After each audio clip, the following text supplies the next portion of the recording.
लगनी जलाए गलाए लगाने मृत्यु मिटाए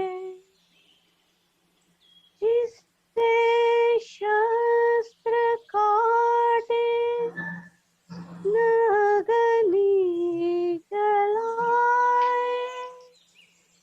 गलाए लगाने मृत्यु मिटाए वही आत्मा सच्चिदानंदमय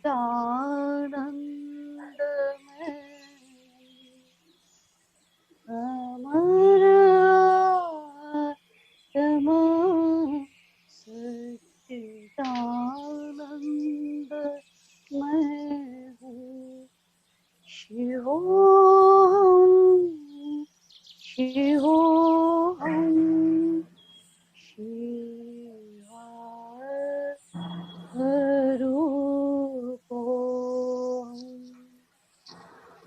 यही ज्ञान अर्जुन को हरि ने सुनाया यही ज्ञान वेदों में घुस आया यही ज्ञान अर्जुन को हरि ने सुनाया यही ज्ञान वेदों में ऋषियों ने पाया वही आत्मा सच्चिदानंदमय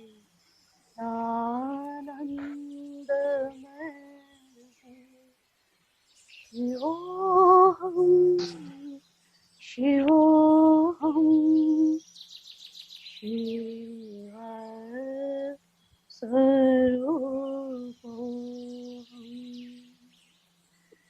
जो व्यापक है कण कण में है वास जिसका नहीं तीनों लोकों में है नाश जिसका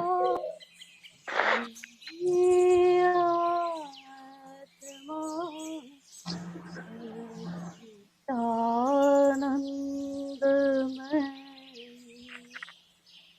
अमर आत्मा सच्चिदानंदमय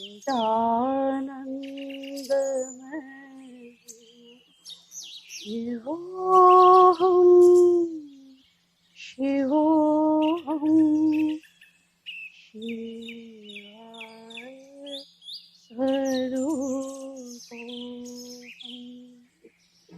शुद्धोऽहं बुद्धोऽहं नित्योऽहं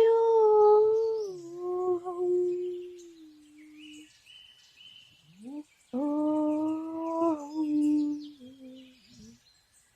शिवोऽहं शिवोऽहं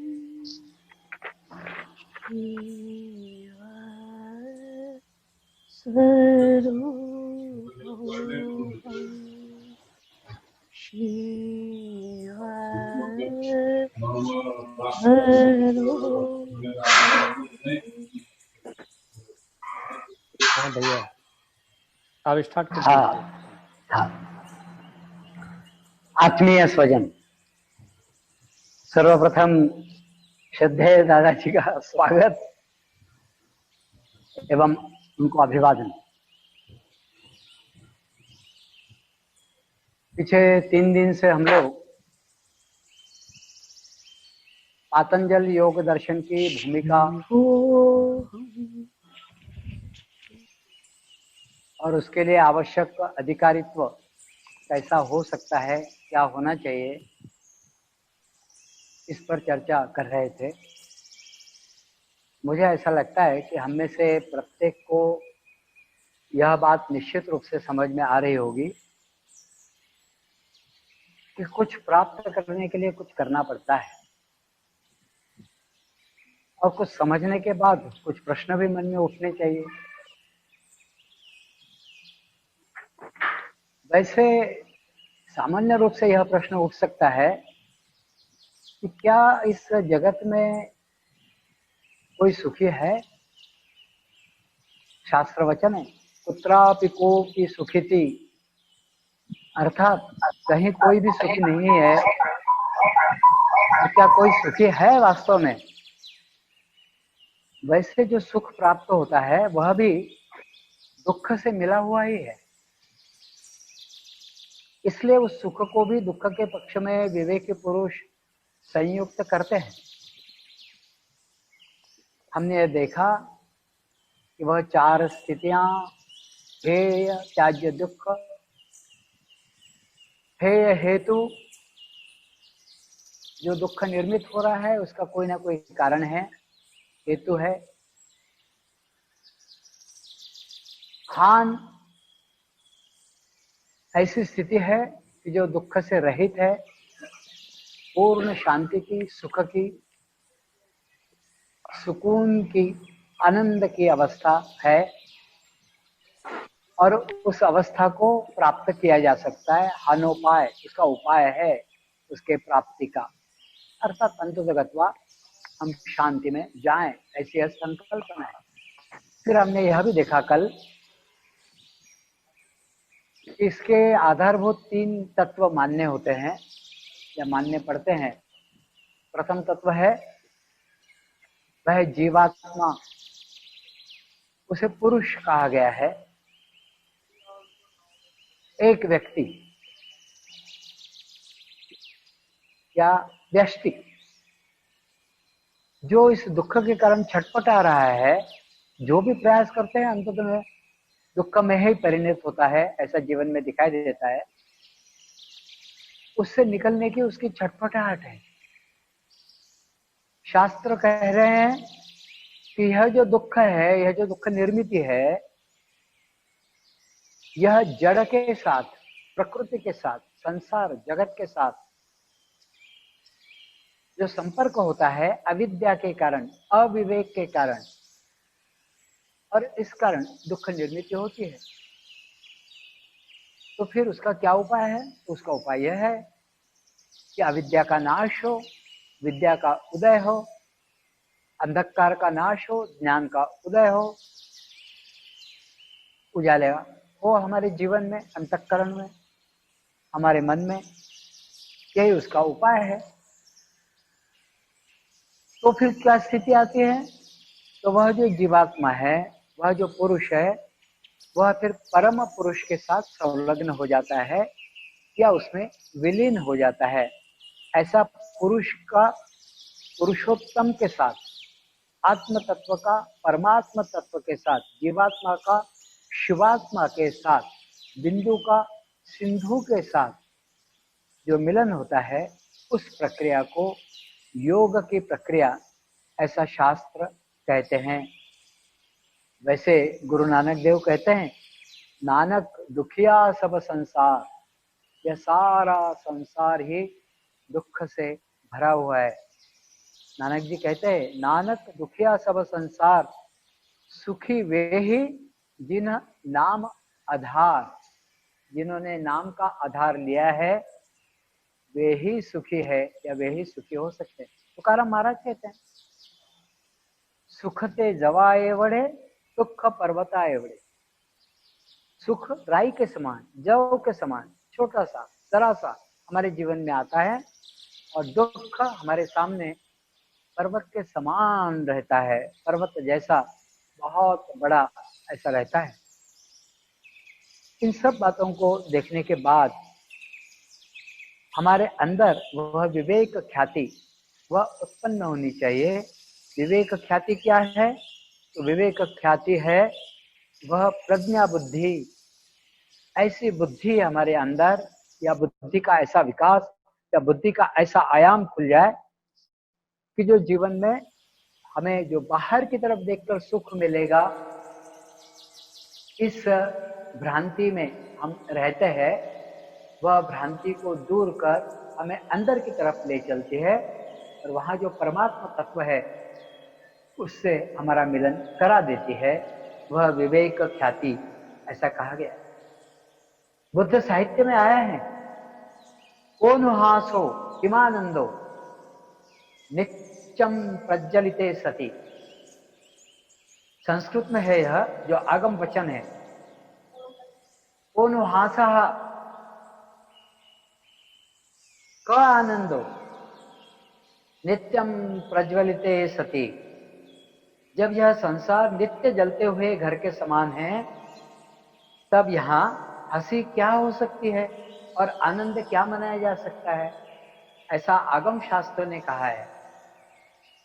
कहने का तात्पर्य यह है कि हम नित्य ही दुख में घिरे हुए हैं, दुख के कारण नित्य ही जल रहे हैं, और इसलिए हमारे मन में यह प्रश्न उठना चाहिए कि हमारे जीवन में कभी सुख आएगा अथवा नहीं, और वह सुख आएगा तो उसकी क्या प्रक्रिया है, यह हमारे मन में प्रश्न उठना चाहिए। और इसके लिए एक छोटा सा उदाहरण मैं आपके सामने रखता हूं। विवेकानंद शिला स्मारक के निर्माता, विवेकानंद केंद्र के प्रणेता, रामकृष्ण मठ और मिशन के स्वामी जी जो अध्यक्ष होते थे, वे कहा करते थे, यह तो स्वामी विवेकानंद जी के हनुमान जी है, ऐसा एकनाथ जी के लिए कहते थे। वे एकनाथ जी जब जीवन वृत्ति कार्यकर्ताओं के सम्मुख व्याख्यान देते थे तो यह बात कहते थे। वे कहते थे, हमें से प्रत्येक के मन में, क्योंकि यहाँ पर सारे साधक गण बैठे हैं, योग साधक है जो अनेक वर्षों से अभ्यास करते आए हैं, कुछ नए सिरे से भी जुड़े हुए हैं। उन सब लोगों के मन में यह प्रश्न उठना चाहिए, जैसा एकनाथ जी कहते थे। एकनाथ जी कहते थे, हमारे मन में यह प्रश्न उठना चाहिए कि what is the purpose of my life, what is the goal of my life, what is the aim of my life. मेरे जीवन का क्या उद्देश्य है, मेरे जीवन का क्या ध्येय है, मेरे जीवन का क्या गोल है। यह प्रश्न हमें से प्रत्येक के जीवन में उठना चाहिए, मन में उठना चाहिए। मैं कौन हूं, यहां पर क्यों आया हूं, किस उद्देश्य के साथ मुझे जीना है, यह प्रश्न हमें से प्रत्येक के मन में उठना चाहिए। ऐसा एकनाथ जी बहुत आग्रह से कहा करते थे। इस बात को वे आगे बढ़ाते थे और कहते थे कि यदि यह प्रश्न किसी के मन में, यदि यह प्रश्न किसी के मन में 20-25वें वर्ष में आता है, उठता है, तो मैं मानूंगा कि उस व्यक्ति का जन्म 20-25वें वर्ष में हो रहा है। एकनाथ इस बात को आगे बढ़ाते थे। वे कहते थे, यदि किसी के मन में यह प्रश्न कि मैं कौन हूं, वो मैं, वो हम, यदि यह प्रश्न 40-50वें वर्ष में उठता है, तो मैं कहूंगा कि उस व्यक्ति का जन्म 40वें-50वें वर्ष में हो रहा है, क्योंकि विवेक का जागरण इस प्रश्न के साथ होता है, और साधना के लिए या आध्यात्मिक जीवन के लिए यह अत्यावश्यक है, यह प्रारंभिक आवश्यकता है। एकनाथ जी इस बात को और आगे बढ़ाते थे। वे कहते थे, यदि किसी के मन में यह प्रश्न 60वें-70वें वर्ष में आए, तो मैं मानूंगा कि उस व्यक्ति का जन्म 60वें-70वें वर्ष में आए। एकनाथ जी कहते थे, यदि 90 वर्ष में, 100 वर्ष में यदि किसी के मन में यह प्रश्न उठ रहा है कि मेरे जीवन का क्या उद्देश्य है, मेरे जीवन का क्या ध्येय है, क्या गंतव्य है, तो मैं मानूंगा कि उस व्यक्ति का जन्म 90 अथवा 100वें वर्ष में हो रहा है। एकनाथ जी कहते थे, यदि कोई व्यक्ति मृत्युशैया पर है और मृत्युशैया पर होते हुए उसके मन में यह प्रश्न उठता है कि मेरे जीवन का क्या ध्येय है, मेरे जीवन का क्या उद्देश्य है, मैं कौन हूं, तो समझना कि मृत्युशैया पर उस व्यक्ति का जन्म हो रहा है। इकना जी बात को आगे बढ़ाते हुए कहते थे, यदि किसी के मन में यह प्रश्न उठा ही नहीं तो मैं मानूंगा कि उस व्यक्ति का जन्म ही नहीं हुआ, उस व्यक्ति का जन्म ही नहीं हुआ। कहने का तात्पर्य है कि हमें से प्रत्येक के मन में यह प्रश्न उठना आवश्यक है। यदि यह प्रश्न नहीं उठता है तो फिर हम अजन्मे रह जाते। एकनाथ जी कहते थे, यदि यह प्रश्न नहीं उठा तो वह व्यक्ति अजन्मा है, अजन्मा है। और ऐसा हमारे जीवन में ना हो और हम अपने जीवन में इस प्रश्न को उठाकर, जगाकर, विवेक से परिपूर्ण होकर अपने जीवन को गति दे। और इसीलिए गति देने के लिए जो एक अधिकारित्व चाहिए, वह अधिकारित्व हमारे जीवन में, वह जिज्ञासा हमारे जीवन में उत्पन्न करना यह बहुत जरूरी है। और इसलिए इन 3 दिनों से हम इसी अधिकारित्व पर बात कर रहे हैं। यह बहुत महत्वपूर्ण है, यह बहुत महत्वपूर्ण है। जीवन में एक बात और महत्वपूर्ण है, वह यह है कि हमारा जीवन एकदम सादा सुधा हो जाना चाहिए, सामान्य सा, सरल सा, सहज सा हो जाना चाहिए। तो यह बहुत महत्वपूर्ण है साधना के लिए। या हमारे जीवन की जो क्लिष्टता है ना, यह क्लिष्टता दूर होनी चाहिए। मैं आप सब लोगों से करबद्ध निवेदन करना चाहता हूँ कि जितनी क्लिष्टता कम करेंगे उतनी अधिक आप साधना मार्ग में, साधना जीवन में, आध्यात्मिक जीवन में उतरोगे। जितनी क्लिष्टता अधिक रहेगी आप गुथे हुए रहोगे, उस जाल में फंसे फंसे से रहोगे। और यह बहुत जरूरी है। और इसलिए मैं एक उदाहरण आपके सामने रखता हूँ। बहुत अच्छा है, रोचक उदाहरण है, मुझे बहुत प्रिय है, आपको भी अच्छा लगेगा। आप लोगों ने सुना होगा नाम, चीन में एक दार्शनिक हुए, इनका नाम था लाओ त्सु। कुछ लोग उनको बोलते समय लाओ त्से ऐसा भी कहते हैं। तो लाओ त्सु यह बहुत ऊंचे दर्जे के दार्शनिक थे, लेकिन अत्यंत सरल और सामान्य व्यक्ति था, अत्यंत सरल। लाओ त्सु इतना पहुंचा हुआ और इतना उत्कृष्ट था और इतना अच्छा उस मार्ग में बढ़ा हुआ व्यक्ति था कि जिसके प्रत्येक शब्द में जैसे अमृत झर रहा, ऐसा व्यक्ति था। हर एक शब्द उसका जैसे अमृत उसमें से झर रहा हो। राजा, वहां का जो बादशाह था चीन का, उसके पास लाओ त्सु की ख्याति पहुंची। उसने कहा कि चलो लाओ त्सु को देखने के लिए चलते हैं, मिलते हैं। लाओ त्सु इतना सामान्य था, मतलब अति श्रेष्ठ विशेष रूप से, मतलब एब्नॉर्मली ही वॉज नॉर्मल, ऐसा कह सकते। इतना अति विशेष ढंग से वह सामान्य था। तो आप कल्पना कर सकते हैं कि कितना सामान्य होगा, कितना सरल, कितना सहज वह व्यक्ति होगा। जब राजा बादशाह वहां का उनको मिलने के लिए अपने 4-5 साथियों को लेकर गया, लाओ त्सु खेत में काम कर रहा था, वह फावड़े से मिट्टी खोद रहा था। बादशाह ने जाकर उसके पास से जाकर पूछा, मैं लाओ त्सु से मिलने के लिए आया हूँ, मुझे उसको मिलना है, उसके साथ कुछ बात करनी है। बोले ऐसा करिए, आप इस झोपड़ी में बैठिए, अभी मैं लाओ त्सु को भेजता हूँ। और वह अपना काम छोड़कर झोपड़ी के पीछे के दरवाजे से अंदर गया और जहाँ बादशाह बैठा था वहां जाकर कहता है, हाँ महोदय कहिए, आप क्या कहना चाहते हैं? तो बोले हम लाओ त्सु से मिलना चाहते हैं। लेकिन तुम तो वही व्यक्ति मालूम होते हो जो अभी उस खेत में काम कर रहे थे, फावड़े से मिट्टी खोद रहे थे। बादशाह ने ऊपर से नीचे तक देखा, उसके मैले कुचले कपड़े, फटे फटे कपड़े और शरीर में मिट्टी लगी हुई, और ये जो खेत में फावड़ा लेकर काम कर रहा था, जिसकी मैंने ख्याति सुनी, क्या वह वही व्यक्ति हो सकता है? ये लाओ त्सु नहीं हो सकता, ये कोई विशेष नहीं हो सकता है, ये तो बहुत ही गया बीता व्यक्ति लग रहा है मुझे। तो चलो चलो चलते हैं, ऐसा कहकर बादशाह वहां से उठकर वापस आ गया। और जब वापस आया तो अपने मित्रों को कहने लगा कि देखो तुम कैसे आदमी के पास मेरे को लेकर गए, वो खेत में मिट्टी खोदने का काम कर रहा था, फावड़ा लिए हुए था, उसके मैले कुचले कपड़े, फटे फुटे कपड़े, और वो पसीने से तरबतर, और बिल्कुल सामान्य सा व्यक्ति। बोले वही तो हम कह रहे हैं, तो इतना सामान्य है, इतना सामान्य है कि वह अति सामान्य है, बिल्कुल अति विशेष दृष्टि से वह अति सामान्य है। क्या उससे? बोले यही तो जानने की, यही तो सीखने की बात है उसके पास। बोले क्या करें? बोले फिर से चलते हैं।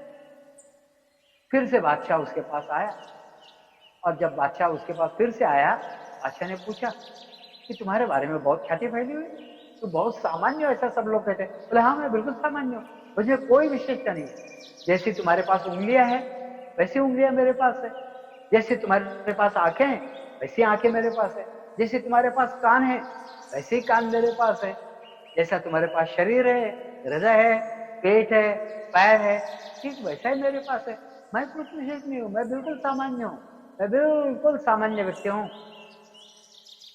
तो राजा को, बादशाह को कुछ समझ में नहीं आ रहा, अब इसके साथ बात करें तो क्या करें। लेकिन अच्छा ठीक है, ये बताओ कि तुम सामान्य बने कैसे, ये बताओ। तो लाओ त्सु कहता है, तो सुनो।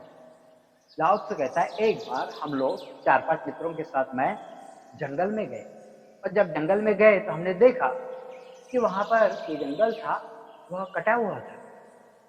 और फिर मैं थोड़ा और अंदर गया जंगल में, वहां पर मैंने देखा कि सारे दरख्त, सारे पेड़ पौधे कटे हुए हैं, जो नए फूट हो रही है उनको भी काटा जा रहा है, जो बहुत पुराने और बड़े बड़े पेड़ है उनको भी काटा जा रहा है, जो नए नए कुछ थोड़े थोड़े ऊंचाई के हो रहे उनको भी काटा जा रहा है। लेकिन उसमें एक दरख्त ऐसा था, एक पेड़ ऐसा था कि जो बहुत विशाल था, लेकिन उसको कोई नहीं काट रहा था।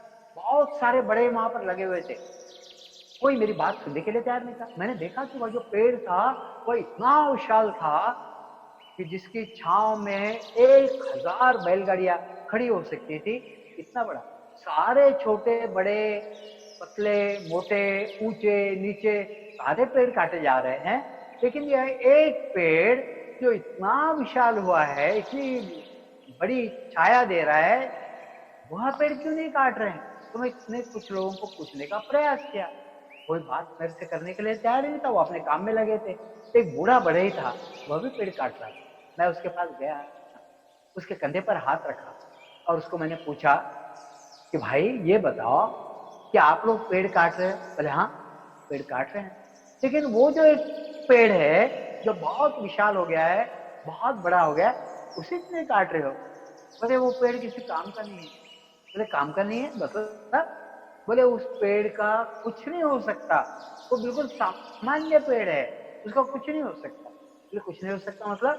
बोले उसकी लकड़ी इतनी टेढ़ी मेढ़ी है कि उससे कोई फर्नीचर नहीं बन सकता, उससे दरवाजों की फ्रेम्स नहीं बन सकती, पल्ले नहीं बन सकते, खिड़कियां नहीं बन सकती, टेबल कुर्सी मेज नहीं बन सकती। वह बहुत सामान्य पेड़, उस पेड़ की पत्तियां कोई जानवर, कोई पशु, कोई प्राणी खाता नहीं है, बहुत सामान्य है वो पेड़। उस पेड़ की मतलब जड़े या उस पेड़ का अंग कोई जलाओ तो जलता नहीं, धुआं उठता है उसमें से, इसे जलाने के भी काम का नहीं। यह पेड़ किसी काम का नहीं है, यह पेड़ किसी काम का नहीं है, इसलिए हमने छोड़ दिया, यह बहुत सामान्य पेड़ है। लाओ त्सु कहता है बादशाह को, मुझे उसी क्षण, उसी समय पता पड़ा कि जो अत्यंत सामान्य होता है उसे काटा नहीं जाता है, वह अपने जीवन में बना रहता है और उसको किसी प्रकार की कोई हानि पहुंचाई नहीं जाती है। मैंने तत्काल यह शिक्षा ग्रहण करी कि सामान्य होना चाहिए। अब मैं उस दिन से एकदम सामान्य हो गया। ऐसा लाओ त्सु का अपने जीवन का अनुभव उसने बताया। साथियों, कहने का तात्पर्य है कि हमारे जीवन में जो हवा चल रही है, लगातार भागम भाग, भाग दौड़, इस बात पर हम जाते हैं, टिकते नहीं है, उस बात पर जाते हैं, टिकते नहीं है, उस बात पर जाते हैं, टिकते नहीं। टीवी देखते हैं, घर में 2 लोग 3 लोग बैठे तो एक ही चैनल चलता ही नहीं है, 5-7 मिनट से ज्यादा चलता नहीं, बदलो बदलो बदलो बदलो बदलो बदलो, यही चलता है। खाने पाने का जो मिलता है उसमें कोई स्वाद नहीं, उसका जिसमें कोई मन नहीं, जिसमें कोई रस नहीं, ये अच्छा नहीं लगता, दूसरा बनाओ, तीसरा बनाओ। कपड़े, आज ये, आज वो, आज वो, आज वो अच्छे नहीं लगते, दूसरे चाहिए। अरे अमेरिका का राष्ट्रपति ओबामा, पिछला राष्ट्रपति, वह केवल एक रंग का कुर्ता पहनता था, शर्ट पहनता था, केवल हल्का नीले रंग का वह शर्ट पहनता था। उसके वार्डरोब में केवल एक रंग के शर्ट होते थे। उसको सिलेक्शन का झंझट ही नहीं है, गया कौन सा भी उठाओ उसमें से एक ही रंग है। ऐसी अपनी झंझटें कम करने की आवश्यकता है। इसलिए योग प्रेमियों, योग साधकों, आपसे यह विनम्र निवेदन करना चाहता हूं कि अपनी बाहरी झंझटें बंद किए बगैर यह काम हो नहीं सकता। जब तक यह नहीं करोगे तब तक योग मार्ग में आगे बढ़ने की कोई संभावना नहीं। यह है हमारा अधिकारित्व। इस प्रकार हमारे अंदर वह प्रश्न उठना चाहिए और विवेक के द्वारा अपना जीवन उस पर आधारित होना चाहिए। तब जाकर अपने जीवन को कोई गति दी जा सकती है और अपना जीवन योगमय हो सकता है। इसका क्या तात्पर्य? क्या हम खाना पीना छोड़ दें? क्या हम काम धंधा छोड़ दें? क्या हम घर परिवार छोड़ दें? यह बिल्कुल नहीं। शास्त्र भी कहते हैं बिल्कुल नहीं है। इवन पातंजलि योग दर्शन में आया हुआ है। आगे चलकर जब अपन सूत्र के अनुसार विचार करेंगे उसमें आया हुआ है यह। इसकी कोई जरूरत नहीं। यह वित्थान की दशा है कि जिस स्थिति में आप घर परिवार का अन्य जो व्यावहारिक कार्य करते हो वह वित्थान की, लेकिन उस वित्थान की अवस्था में भी आप अपने मन में सदैव एक ही शांति का, सुख का, आनंद का भाव सदैव रखिए। या वो जो आत्म तत्व, जो परम तत्व आपके भीतर बैठा हुआ है, समाहित है, आपके अंतःकरण में बसा हुआ है, उसको नित्य बनाए रखिए, उसका स्मरण रखिए। उसके आधार पर उस अधिष्ठान को बनाकर यदि आप कार्य करेंगे तो फिर आप नित्य उस मार्ग पर अग्रसर हो सकते हैं। यह पतंजलि मुनि कहते हैं। इसलिए योग साथियों को इन बातों को ध्यान में रखने की आवश्यकता है। इसलिए आप लोगों को मैं कहना चाहता हूं कि थोड़ा सा अपरिग्रह, थोड़ा सा संयम, थोड़ा सा मन पर नियंत्रण, मनोनिग्रह यह करने की आवश्यकता है। एक तरफ हम वैसे रहेंगे, एक तरफ हम बहुत भड़कीले कपड़े पहनेंगे, एक तरफ हमको 50 चप्पल जोड़िए, जूते जो चाहिए, गहने चाहिए, ये चाहिए, वो चाहिए, आइसक्रीम खाना है, हाय तोबा और हाय हेलो, यही हम करते रहेंगे। और दूसरी तरफ हमारे मन में यह भी इच्छा हो रही है कि हम योग मार्ग में कुछ सुने। बस सुनने तक ही सीमित रखना यह सही नहीं है। इसलिए उसको अपने अंतरंग में उतारना यह बहुत आवश्यक। इस दृष्टि से यह अधिकारित्व बहुत पुख्ता होना चाहिए, पक्का, मजबूत। अब यह छूटना नहीं चाहिए। पिछले 3 दिनों से लगातार इस अधिकारित्व पर हम सब लोग बात कर रहे हैं। मुझे ऐसा लगता है आप सबका अधिकारित्व कुछ मात्रा में, कुछ अंश से अभी वृद्धिंगत हुआ होगा, आगे बढ़ा होगा, उसका उन्नयन हुआ होगा। वह धीरे धीरे उत्कृष्टता की तरफ या अधिकारित्व की तरफ और तीव्रता की तरफ बढ़ रहा होगा, यह मैं मानता हूं। इसलिए समाहित अवस्था एक अवस्था है, व्युत्थित अवस्था नीचे की अवस्था है। उस अवस्था में भी अपने आप को संभालिए, क्योंकि जीवन में, समाज में जब हमें काम करना है तो हमारा थोड़ा सा नीचे आना यह अवश्यंभावी है, आते ही है।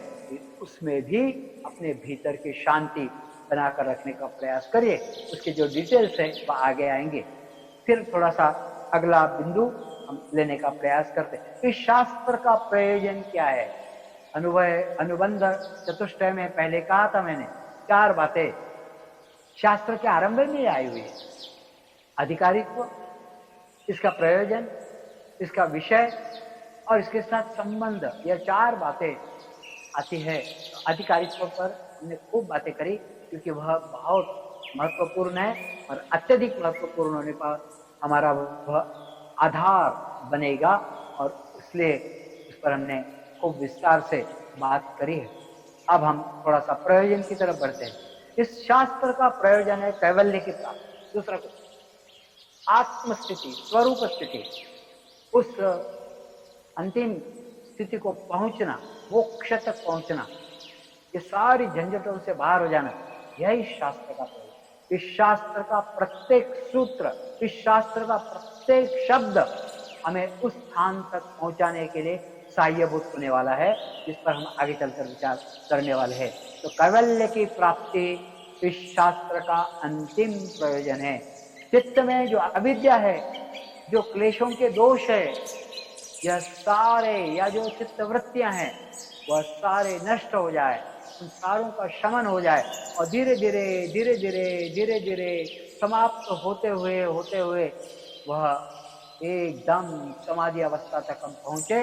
और समाधि में भी असंप्रज्ञात समाधि, जिस समाधि को निर्बीज समाधि या जिस समाधि को कैवल्य या मोक्ष की स्थिति इस रूप में माना गया है, वहां तक पहुंचना यह इस शास्त्र का प्रयोजन है। तो दृष्टा और द्रष्टु, दृष्टा और दृश्य यह पास में आ जाए, जितना नजदीक आता है, जितना एक दूसरे के साथ मिलता जाएगा, उतना यह महत्वपूर्ण है।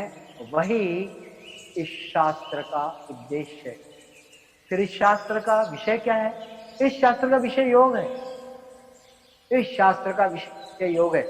चित्त की सारी वृत्तियों का निरोध करने की प्रक्रिया बताना, यही शास्त्र। क्योंकि चित्त की वृत्तियों का निरोध होना ही इस शास्त्र का प्रयोजन है।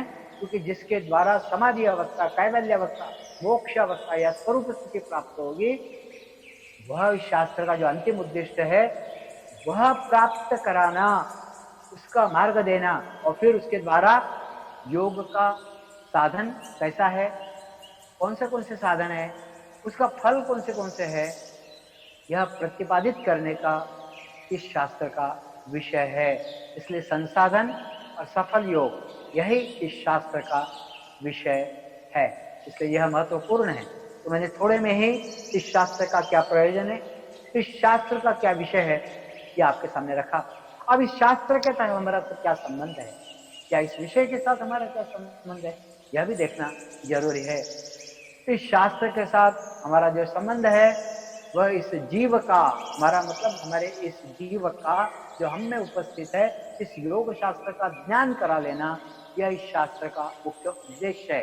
और इसलिए इस शास्त्र का वह जीव ज्ञाता है और यह शास्त्र ज्ञेय है। इसलिए ज्ञातृ यह योग शास्त्र है और यह जीव इसका जो अधिकारी बनता है।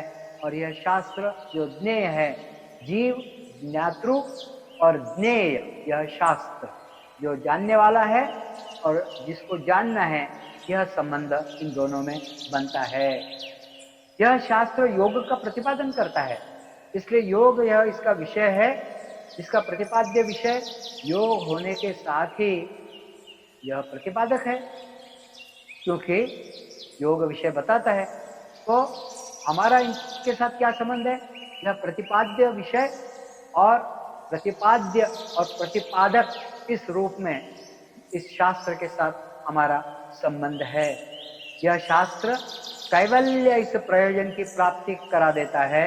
इसलिए इस शास्त्र का प्राप्य प्रापक संबंध है, प्राप्त करने वाला और देने वाला इस रूप में, हमें प्राप्त होने वाला और हम प्राप्त करने वाले, प्राप्य और प्रापक इस रूप में भी इसका संबंध है। इस प्रकार इस शास्त्र का अधिकारी, इस शास्त्र का विषय, इस शास्त्र का प्रयोजन, इससे इस शास्त्र का क्रम से ज्ञातृज्ञेय, प्रतिपाद्य प्रतिपादक और प्राप्य प्रापक ऐसे संबंध है। तो यह भी एक महत्वपूर्ण है। तो इसके कारण क्या हो रहा है? इसके कारण हमारे भीतर एक विनम्रता कि हमें इस शास्त्र ने बहुत कुछ देना है। अभी शास्त्र का आरंभ होने वाला है, हमें बहुत कुछ मिलने वाला है और ऐसा कुछ मिलने वाला है कि वह अमृत है। वह अमृत है। मोक्ष या कैवल्य यह कोई सामान्य अवस्था नहीं है, लेकिन असामान्य और असंभव अवस्था भी नहीं है। हमारा प्रयास नित्य नियम से जो चलेगा वो हमें धीरे धीरे धीरे धीरे धीरे धीरे उस मार्ग पर लेकर जाएगा। और ऐसा कुछ होगा कि हमारे अंदर कर्तव्य भाव से हम वहां तक पहुंच जाएंगे। इसलिए कभी कभी यह हो सकता है कि हम वहां से थोड़े से पदच्युत हो गए, थोड़ा सा रह गया, लेकिन शास्त्र में पतंजलि जी ने स्वयं कहा है, स्वयं कहा है। क्या कहा है? पतंजलि कहते हैं, एक जगह पर आया है, पतंजलि कहते हैं कि हम हम जब यह आरंभ करते हैं तो पूर्व जन्म का जो सुकृत है, पूर्व जन्म की जो साधना हुई है, वह साधना हमें सहयोगी बनती है और इस जन्म में हमें उस और आगे बढ़ने के लिए वो बहुत जल्दी जल्दी में मदद करती है। जैसे कोई कला साधक है, या जैसे उदाहरण के लिए हम साइकिल चलाते हैं, 5-7 वर्ष हमने साइकिल नहीं चलाई तो क्या हम साइकिल भूल जाते हैं?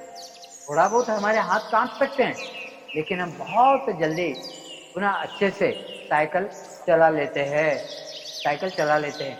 तो क्या हो रहा है, जो पहले हमने सीखा था उसी को हमें यहाँ पर मिला, वह हमारे सहायभूत हुआ और हम वहां से आगे बढ़े। उसी प्रकार यह जो हमने साधना पूर्व जन्म में करी है, आप विश्वास मानिए, यह आपका अधिकारित्व है कि आपने पिछले जन्म में कोई ना कोई साधना करी है, तभी आपके मन में यह इच्छा, यह लालसा उत्पन्न हुई कि आप पातंजलि योग दर्शन को सुनेंगे, पातंजलि योग दर्शन का अभ्यास करेंगे, पातंजलि योग दर्शन के सूत्रों से जीवन में परिवर्तन करेंगे और अधिक साधना के जीवन में बढ़ेंगे। इसलिए इस विश्वास के साथ कि हमारे प्रत्येक के जीवन में इस योग के कारण परिवर्तन होगा और एक क्रांति घटित होगी। हमारे जीवन का अधिष्ठान यह योग में और यह इस मार्ग में हो जाना चाहिए, साधना में हो जाना चाहिए। यदि ऐसा होता है तो मैं निश्चित रूप से कह सकता हूँ, छाती ठोक कर कह सकता हूँ कि हम में से प्रत्येक के जीवन में अंतर आएगा और यह आना अवश्यम भावी है। यह आप नहीं, यह मैं नहीं, यह हमारे भीतर बैठा हुआ जो ईश्वरी तत्व है, वह जो परम पुरुष है, उसकी यह इच्छा है, उसकी यह करनी है और उसी के कारण आप और हम इस पातंजलि योग दर्शन को लेकर बैठे हैं। यदि वह न करता तो यह न होता। हजारों लाखों करोड़ों लोग दुनिया में, लेकिन कितने लोग सुन रहे हैं, कितने लोग सुनते हैं? तो यह ईश्वरी तत्व का यह करना है और उसकी करनी कहीं भी फल नहीं जा सकती।